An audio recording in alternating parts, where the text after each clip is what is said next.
investigation has found that Stanford University's Earth Sciences chair has collaborated with China's nuclear program. Considering how many versions of the same story I keep reporting on, is anyone else getting the impression that just because you work for a college doesn't make you smart? Over the last 20 years, Wendy Li-Wen Mao has co-authored at least 50 papers with the Center for High Pressure Science and Technology, or HPSTAR, which is an alias for China's nuclear weapons program. It also sounds like HPSTAR, which would be a great name for a terribly ironic hipster band. At least 12 of these papers were written after the US Department of Commerce added HPSTAR to the Entity List in 2020.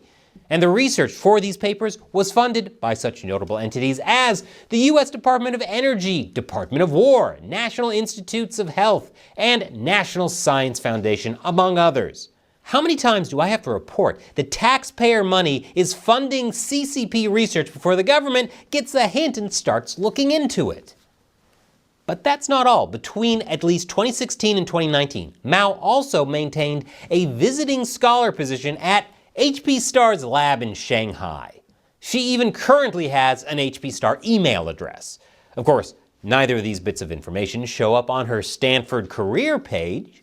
On top of all that, Mao worked as a researcher with the Beijing Institute of Technology and Northwestern Polytechnical University, both of which are key institutions for funneling technology to the PLA.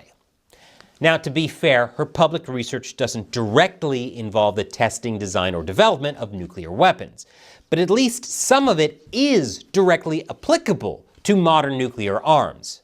She also trained at least 5 HPSTAR employees as PhD students, 4 of whom returned to China to work with the company. So either she's doing this on purpose, or she's really dumb. And as we just established, just because she works for a college doesn't mean the latter is off the table.